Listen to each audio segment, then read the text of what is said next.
दिनैनिफ्राय जोंनि मुसलपुर कलेजनि 32थि कलेज उइक लोगोसे जायख्लं फेस्टिवल दिनैनिफ्राय जागायबाय। बियो सानबानि हाबाफारि लानानै जागायबाय आरो देग्लाय जोङो एसे गोदान महरै जोङो जागायनो आखायाव लादों। बे ओरैबायदि जाहैबाय जे 32थि कलेज उइकजों लोगोसे देग्लाय जायख्लं फेस्टिवल होननानै नाम दोननानै जों मोनसे फेस्टिवल जों खुंफानो नागिरदों आरो बे फेस्टिवलाव जोङो माखासे गोदान गोदान आयदाफोरखौ जोङो एड खालामनाय जादों, जेरै माने ट्रेडिशनेल फुड फेस्टिवल। दा बेबायदि धरननि माखासे आयदाफोरखौ जों लाफानाय जादों।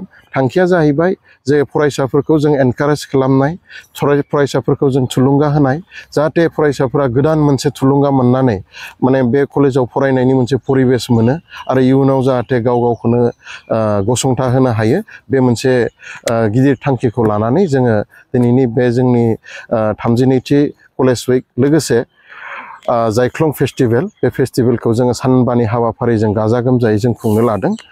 जोंहा बेजों लोगोसे कालचारेल रेलि मोनसे दङ। बे कालचारेल रेलियावबो जोङो गोबांथार स्टुडेन्टखौ लोगोआव लानानै, जोंनि फरायसाफोरखौ लोगोआव लानानै जोङो माखासे टीम लानानै जों कालचारेल रेलिखौ खालामनो नागिरदों, जाहाथे रायजोफोरनि गेजेराव जों माबा नङा माबा मोनसे मेसेज होनो हायो।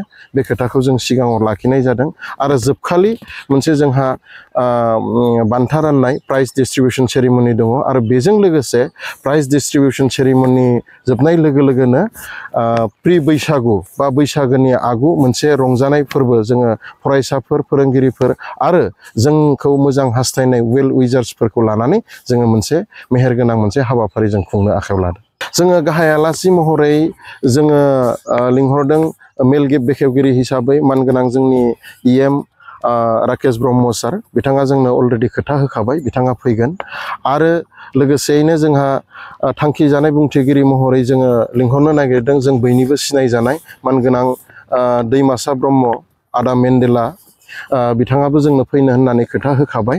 आरो लोगोसेयैनो जोङो दासिमाव जोंनि मानगोनां मन्थ्रि UG ब्रह्म सारखौ जोङो कन्टेक्टआव खालामबाय थादों। बिथांनिफ्राय जोङो दाबो कनसेन्ट मोनथ'वाखै। हयथ' आसा खालामो जों गाबोननि गेजेराव बिथांनि खोथाखौ मोनगोन आरो बिथांमोन साथामखौ लानानैनो जोङो जोंनि बान्था राननाय हाबाफारि लोगोसे जोंनि बैसागोनि रंजानाय फरायसाफोरखौ लानानै बे हाबाफारिखौ खोब गाजा गोमजायै खुंनो हागोन होननानै आङो आसा खालामो। लोगोसे जोंनि फरायसाफोर, लोगोसे जोंनि बारग' फरायसाफोर आरो लोगोसे जोंनि वेल उइजार्सफोर गासैखौबो बे फेस्टिभेलाव आं बाहागो लानो थाखाय आङो फरायसालिमानि जानानै गुरैयै खावलायहरनाय जाबाय।